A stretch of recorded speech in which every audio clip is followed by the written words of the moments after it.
Chapter 7. Next day. Jade. My stepmom used to tell me I'm fat all the time.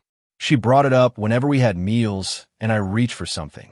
As I grew older, my mother's affirmations were replaced with my stepmother's insults and slurs. I looked at my patient as she gave me a history of why it's hard for her to have meals. I have the urge to throw up whenever I see or even smell food. My husband thought he could handle it, but he got frustrated and left a month ago. I shifted in my seat. I finally spoke up. Let me start by saying, I'm sorry you had to go through that, I said. Analyzing her body language, I was about to continue when her phone rang, startling us. Excuse me. I nodded and she exited my office. After a minute, she stepped back and frantically began grabbing her stuff. I'm so sorry, Doc, but my son had an emergency and is now at the hospital. I have to go. I stood up. I'm so sorry. Can I give you a ride? You don't seem like you're in the frame of mind to drive. I could see her hands shaking, and she nodded. Thank you. I grabbed my things and followed her outside my office. On my way out of the building, I told my secretary to move the rest of my appointments to another day and time. We got into my car and went to the address she told me. What is it like, raising a son but having your own struggles? I asked her, deciding to continue our session. I'm sorry, but I can't think straight until I see that he's okay, she said, clearly trying not to cry. You're right, I'm so sorry. After that, we sat in silence. I pulled into a parking space at the hospital, and Anna rushed out into the emergency area. Hi, I'm here for David Cole. She spoke to the nurse, her voice filled with panic. The nurse clearly heard her, but chose to ignore her. Anna looked devastated and desperate. I stepped up from behind her, now upset. I slammed my palm against the counter. Hey, I snapped, and immediately the nurse's eyes were on me. David Cole, his mom is here. She started looking over a chart. He's behind curtain 5. I didn't even tell her thank you. I took Anna's hand and led her over to the curtain. David, Anna said, running to the bed her son was lying on. I frowned. Why wasn't he in a room? Just then a doctor came. Hi, are you guys family? He asked. Yes, she's his mom, and I paused, then decided to just continue a friend. Okay, well, David was brought in because he was throwing up blood and then passed out. We collected some blood samples and are currently running some tests in the lab. Anna nodded, resting her palm on her son's forehead. Why isn't he in a room? I questioned the doctor. Excuse me? You're running tests, and he's not doing so well right now. He should be in a room. He's here because we're not sure about payment arrangements. I scoffed.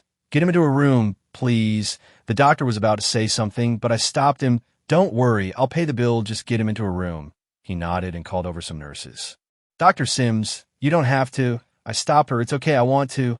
Just ensure that he's okay. She hugged me, which caught me off guard. Thank you so much. I returned the hug. Go be with your son. Call me whenever you're ready to continue sessions. Later that night, April 26th, 2011. I hate Oswald Fuego. He finally spoke to me since I told him about the pregnancy. He told me to get rid of it. I feel so stupid thinking that he really loved me as much as I loved him. I'm not getting rid of my baby. Jade will become a big sister. I'm cutting all ties with Oswald. I took the last bite of my chocolate Rice Krispies and disposed of the wrapper. I decided to read the other entry. May 1st, 2011. Both my kids are fine, but everything is falling apart. I found out that Fuego Global was funding terrorist activities just as I cut ties with Oswald. I stopped allowing Jade to have play dates with their son. Oswald changed. Or maybe he had a facade up for me. I'm confused right now, but I'll get this right and I will start fresh after all of this with my kids. I smiled a little. She always puts me first. She enjoys being a mother.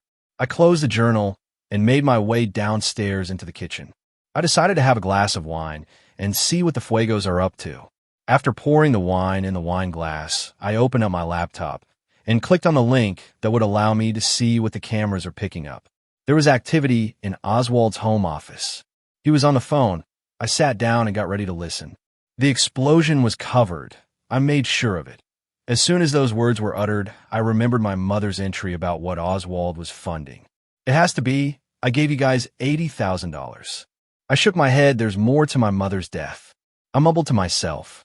Just then my phone vibrated. I looked at the screen and saw that Jasmine texted me. Hey, just checking on you. Hope you're okay. Smiley face. I replied, I'm okay, just tired. Hope you're doing well yourself. I set the phone down and gave my attention back to the laptop screen. The activity was now being picked up in their bedroom. You need to stop babying that worthless son of ours, Victoria. Oh, great, they're at it again. He's not worthless, Oswald. She snapped at her husband. Oh, yeah? Then why did he skip training today? I just saw footage of him across town partying. I'm not doing this with you. Good night, she said, slipping under her sheets. I hate you, Oswald sneered. Yeah, okay, Victoria mocked her husband, throwing a pillow at him. Don't think I don't notice you staying out late. Just like how you were out late back when your little girlfriend, Kimberly, was around. I gritted my teeth. Oswald stormed out of the room. I was about to close my laptop, but I saw that Victoria was making a call. Jeffrey, I'm glad I caught you. Charlotte Sims, I need you to find out everything you can about her. I grabbed my phone immediately and dialed my friend's number. Hey, Michelle, I'm requesting to have Charlotte Sims on the front line. I'm about to be scouted. I said all in one breath. Sure, hun. No problem. I ended the call, but Victoria was still on the phone. I quickly realized it was with someone else. I'll meet you at the hotel tomorrow, she giggled, which told me all I needed to know. She's having an affair. As soon as she came off the call, I closed my laptop.